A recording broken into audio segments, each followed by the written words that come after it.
Hello there everyone and welcome back to the GSL-English podcast.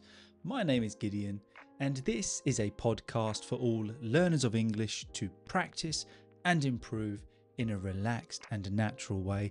And that's exactly what we're going to do today because this is the March Natter.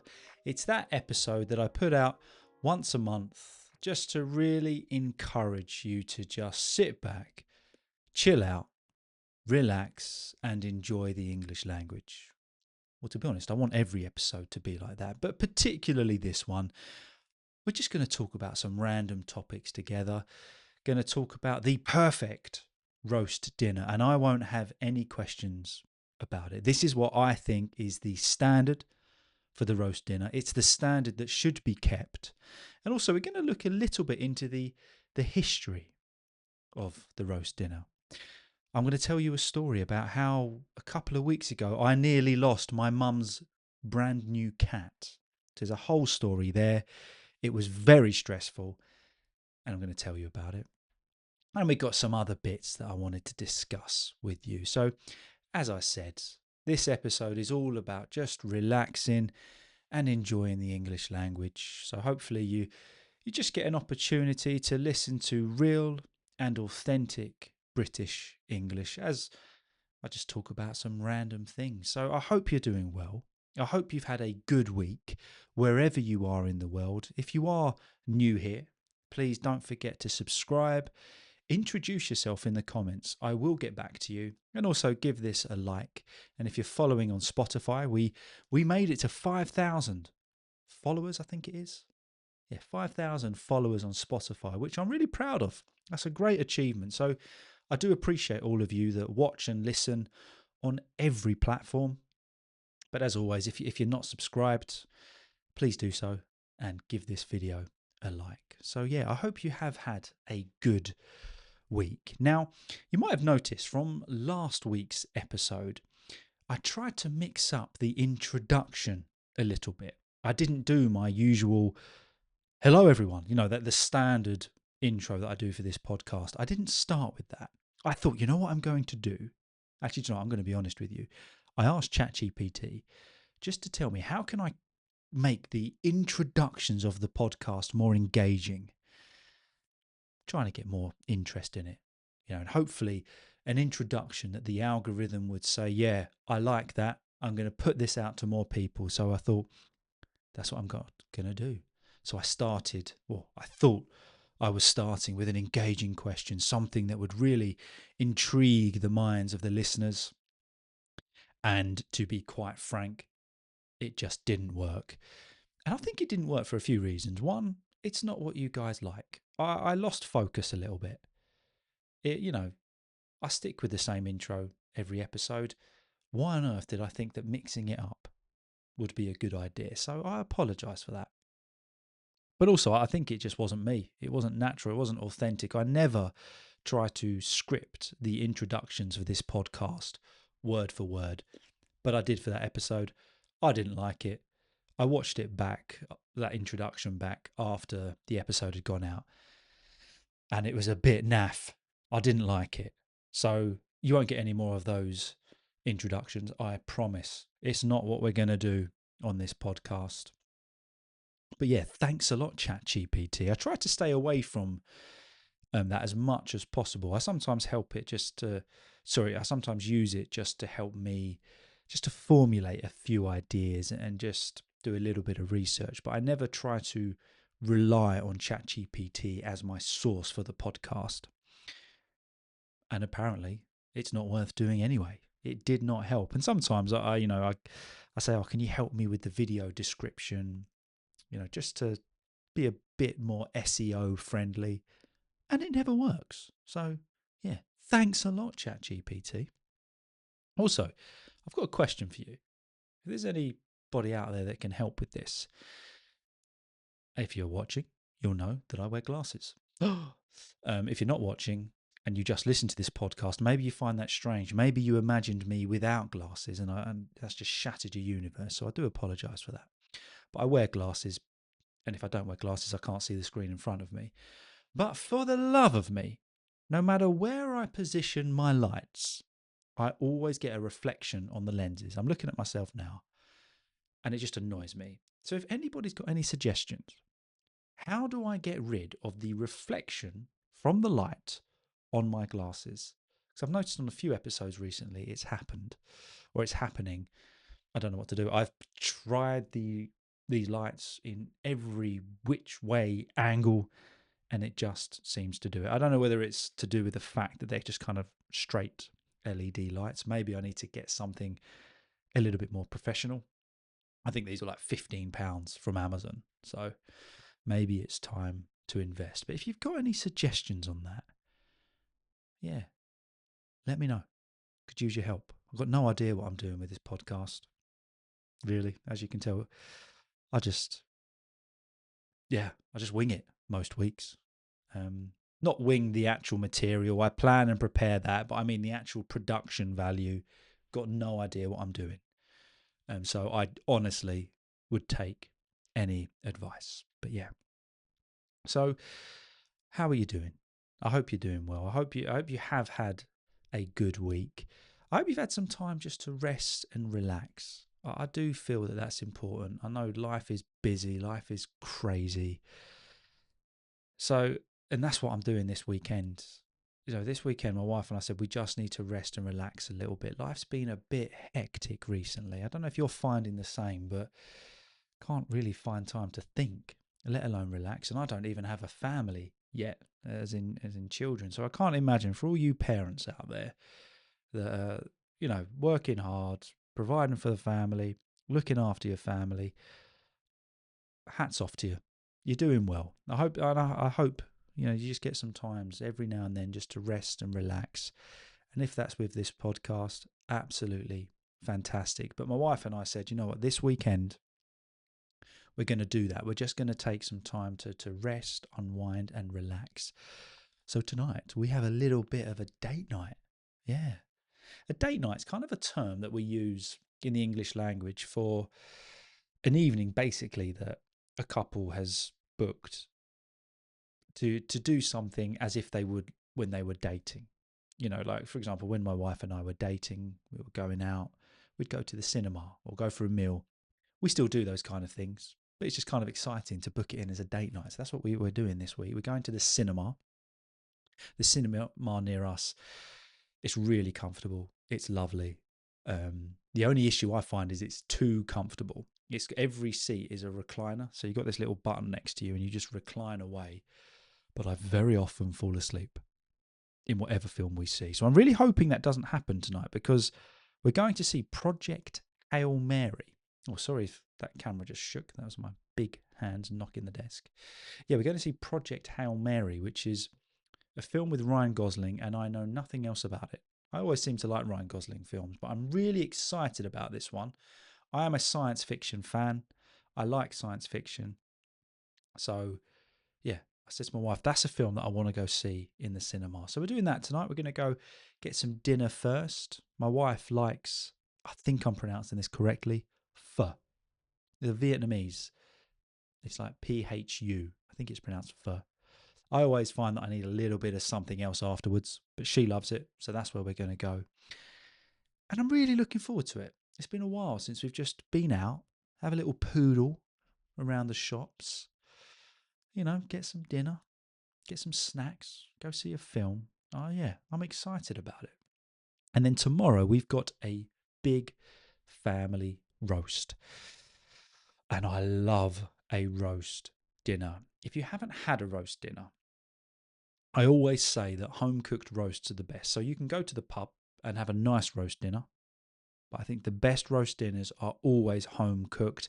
And if I'm being biased, they're cooked by my mother. My mum does the best roast. And tomorrow I think she's doing a roast lamb. And then we're just going to relax together. We'll play games. We'll chill out. And we'll eat so much food that I will regret it. I always do this with a roast dinner because my mum cooks a copious amount of food. I always eat way too much, and then I find myself just kind of spread out on the sofa afterwards thinking, oh, why did I eat so much food? But it is what it is. I never learn, and I'm not willing to learn. But the Sunday roast is a glorious thing. Have you had one? Have you had a good British Sunday roast? And if you haven't, I really feel that you should. If you ever come to England, just Google where's a good roast dinner near me and have it. But what's the history of a roast dinner? As I was preparing this podcast, thinking about what we're going to talk about on this Natter episode, I just went down this kind of rabbit hole of looking into the Sunday roast. Then I came across this website, which is called Farmhouse Inns, farmhouseinns.co.uk. And they released this article on the 7th of May 2025, The Complete History of a Sunday Roast. And I found it quite interesting. So here we go. Just going to read through this a little bit, just to give you an insight as to where did the roast dinner come from, what does it consist of, and why do we Brits love it so much? And then I'm going to tell you the story about how I nearly lost my mum's new cat. Here we go. And of course, if you're watching, please feel free to follow along with me. And if you'd like to, repeat after me or speak at exactly the same time. Great exercise just to improve your pronunciation, your fluency, and your rhythm in English. So here we go. Nothing beats the comfort of a traditional Sunday roast, a meal steeped in British history and a cherished tradition here at Farmhouse Inns. The article that we're reading this from. Whether you're tucking into tender roast beef, crispy roast potatoes, or a golden Yorkshire pudding, it's all about gathering with loved ones and sharing delicious, hearty food. So when we describe food as hearty, it's substantial. You know what I mean? A good hearty meal is going to fill you up, like a shepherd's pie, a roast dinner, a lasagna. No, it's a good hearty meal. And it goes on to say, cosy interiors, the smell of a perfectly seasoned meats, and a warm, welcoming atmosphere make us the perfect spot wherever you're looking for a Sunday roast near you. So why not leave the cooking to us this weekend? So, of course, that's advertising where they're from, Farmhouse Inns. If you want to go check them out, check them out. But what we're focusing on is this, the origins of the Sunday roast. The Sunday roast has its roots in medieval England, where large communal feasts were common after church services. Roasted meats were often the centrepiece and shared among families and neighbours. So it was a very communal thing back in medieval times. So often on a Sunday, many people at that time went to church. After church, they would come back and have a large communal feast where the centrepiece, kind of the centre food on the table, the main attraction was roasted meats. And this would be shared amongst family and neighbours.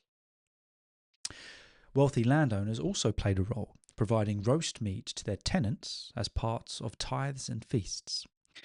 This generosity laid the groundwork for what we now know as the Sunday roast, a beloved tradition enjoyed in homes across the country and, of course, here at Farmhouse Inns. They're going to keep plugging themselves, but so they should. Should have done some research onto where Farmhouse Inns are, but maybe you can check them out if you're coming to England. So yeah, you get the idea here that it was a communal thing. It was about getting communities together. It was a tradition. It wasn't just about the food. It was about everybody getting together and having a good meal. An evolving tradition.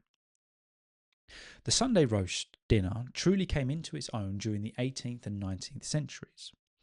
With the rise of the middle class and urbanisation during the Industrial Revolution, affordable cuts of meat became more accessible, making the roast a weekly staple in many homes. This era saw the tradition of gathering for Sunday lunch become more formalised, a time for families to come together, enjoy our generous portions, and grow closer. So, see here that with the rise of middle class, urbanisation during the Industrial Revolution, affordable meat or cuts of meat became more accessible, more affordable. So that is why the roast became a staple in many homes. If it is a staple, it's not going anywhere. It's expected. It's routine. It's what's going to happen. Sorry. So this saw the tradition of the Sunday roast. Families come together. My family's always done it. You invite everyone round on a Sunday and you just have generous portions. You get closer and you just have a good meal together. Roasting meat became a mark of status. Being able to afford large cuts was a sign of wealth and prosperity. The rich aroma of roasting meats filling the home became synonymous with family success and unity, a tradition that continues to this day. So it was the idea, I wouldn't say so much now, although meat is still expensive, that if you were able to get the large cut of meat, it was basically saying it was a sign that you're wealthy, that you're doing well. So if you had your family and friends around, you had a massive roast beef, then it was basically a synonym of you doing well. It was synonymous of you doing well. That is what it meant. Yeah. So what's in a traditional Sunday roast? This is the important bit. A Sunday roast is all about comforting, hearty flavours and a generous spread of delicious dishes, from tender meats to tasty sides. Here's what you'll traditionally find on the table for this beloved British meal. Roast meat. A perfectly cooked cut of succulent roast meat is the star of the show in a Sunday roast dinner, but it may vary depending on the region in which you find yourself. Roast beef is a Yorkshire favourite, while lamb is loved in Wales for its rich flavour. Chicken became a family classic across the UK, and pork, especially with crackling, is a West Country staple, celebrating the area's farming heritage. I don't think this is true as much now. We kind of mix it up a little bit. I do like a chicken roast.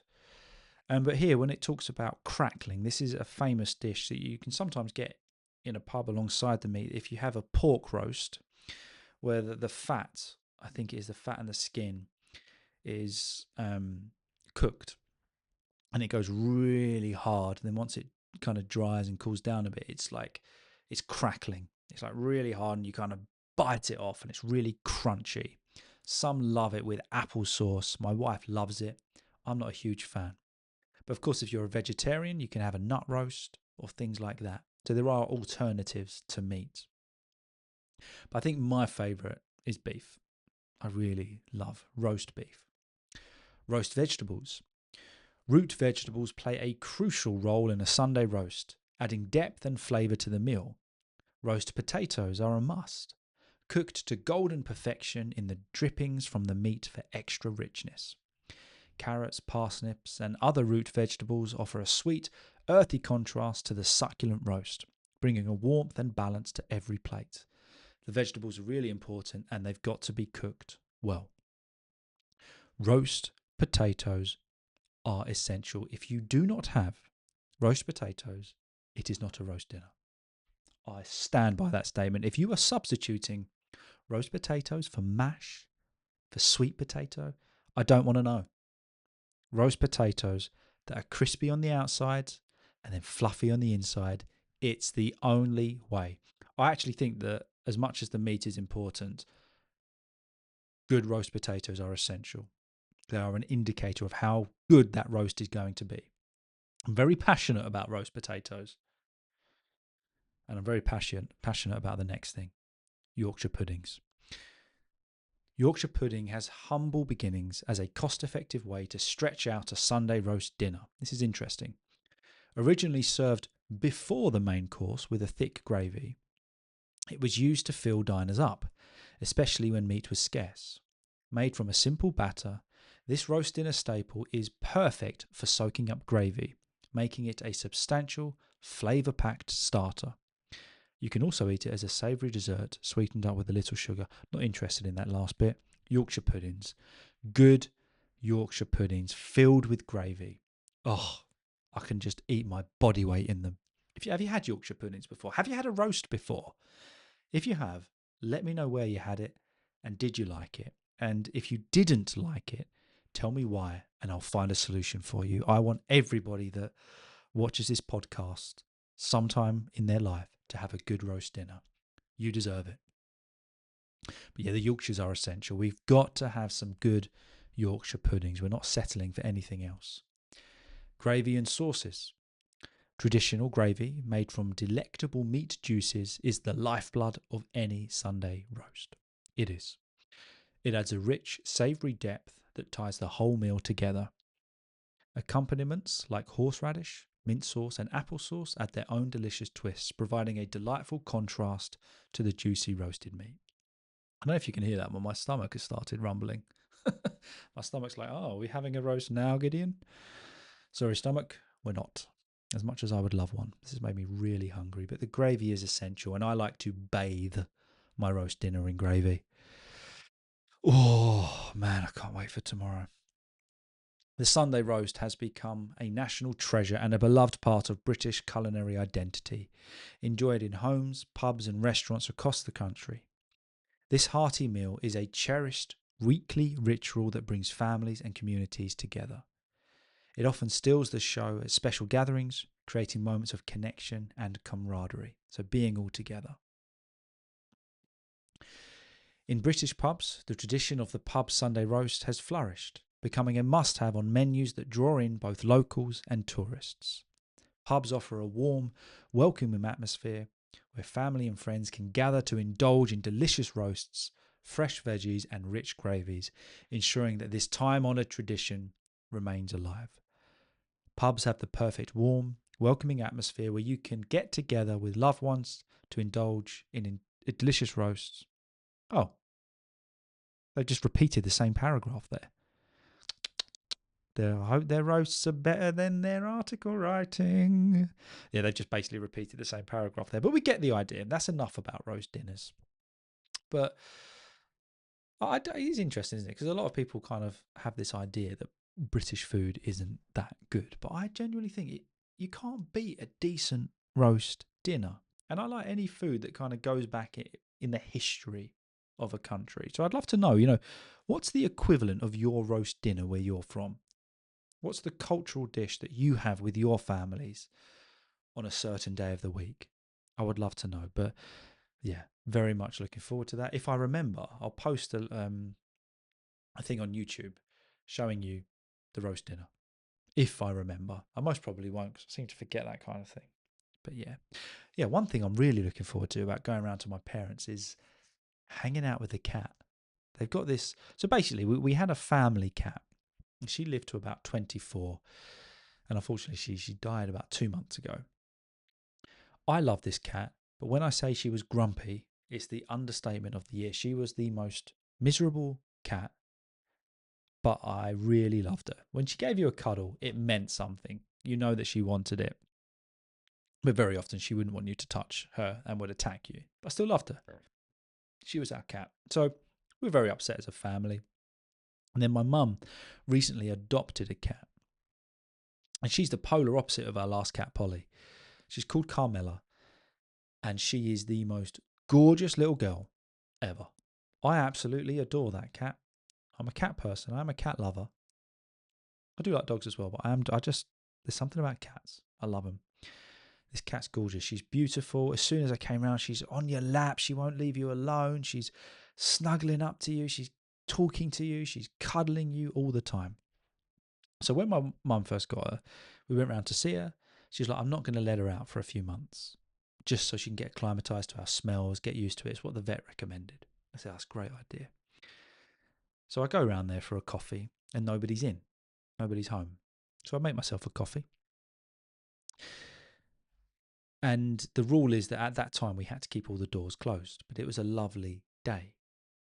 So I forgot to close one of the doors. And then my dad came home and opened the door outside. And then I thought, oh dear, the door's open. So I went in and closed it. And I could not find this cat anywhere. I thought, my mum is going to absolutely kill me. I'm 35 years old and I've lost her cat. She's going to kill me. I couldn't find her anywhere. Honestly, guys, she was just gone. I turned their house upside down. I could not find her. So there's a road where my parents live, quite a busy road. And I'm going up and down this road screaming, Carmela, Carmela, shaking food. I look like an absolute idiot. Well, I did this for about 2 hours. And my dad was like, oh no, your mum's going to kill us. We've lost her cat. I was feeling terrible. So then we sat in the garden for a while thinking, well, she might turn up. She might be in the garden. She might come out of a bush. She didn't come out. So my mum had finally got this loving cat after having basically an absolute I don't even know how to describe Polly. She was lovely, but she was a mare. She did not want to know anyone, and they had that cat for 24 years. And I thought, oh, finally, my mum's got a cat that loves her, that wants to be with her, and I've only gone and lost it. So we waited and we waited. The cat didn't come round. And she was a really talkative cat, so I thought, well, if she's home, we're going to hear her. Couldn't find her anywhere. Then about 3 hours had passed, and I thought, you know what, I'm just going to check behind the tightest gap in the room where she originally was. I presumed nothing could fit down there. I shined a torch down there, and what did I see? 2 gorgeous eyes staring up at me. She just decided to hide behind this, honestly, a gap where she should not have fit. I didn't even think to look there. She was just hiding there. The relief was unreal. But honestly, I can't tell you how scared I was. I just thought, I can't believe I've just lost this beautiful cat. And then there's me with all my neighbours thinking, God, he's a weirdo, walking up and down the road, shouting for this cat, shaking food. Oh, I look like such a numpty. But we got her. We found her. She's back. She's home. Stress over. So I'm not leaving any doors open at their house anymore. But yeah. And what will be nice is tomorrow. I realise I've just spent this whole podcast telling you about my weekend. I hope you're enjoying it.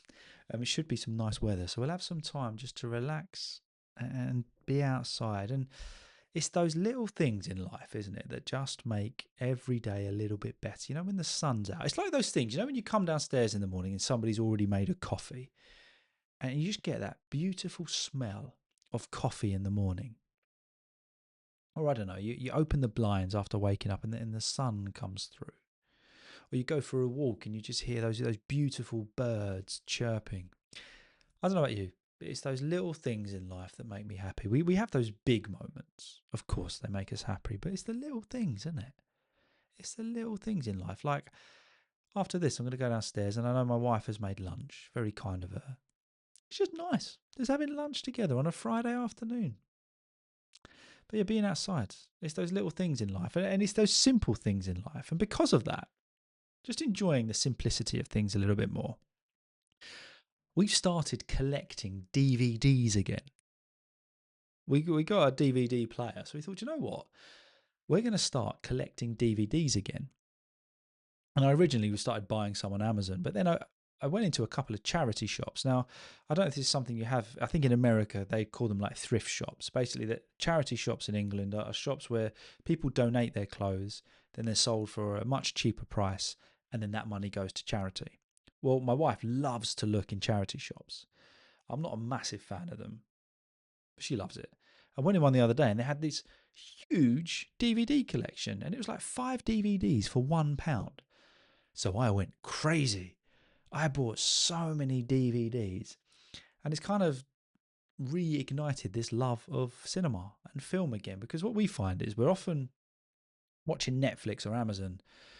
I think you probably have the same thing. Everyone has the universal issue of deciding what to watch. But there's something really nice about going back to just opening a DVD case, getting the DVD out, putting it in, and watching it. It was so nostalgic. We watched Pirates of the Caribbean the other day. We watched Jumanji, The Three Amigos, Princess Bride, the all ones that we love. It's just something really nice about watching a film in that old school. Well, I say old school. I go back to videos when I was a kid. It was all VHS, which I collected a few of recently. But it's just that simple little things in life, rather than just scrolling and scrolling through the ridiculous amount of options that you have on Netflix and Amazon these days. It was just nice just to buy a DVD and watch it.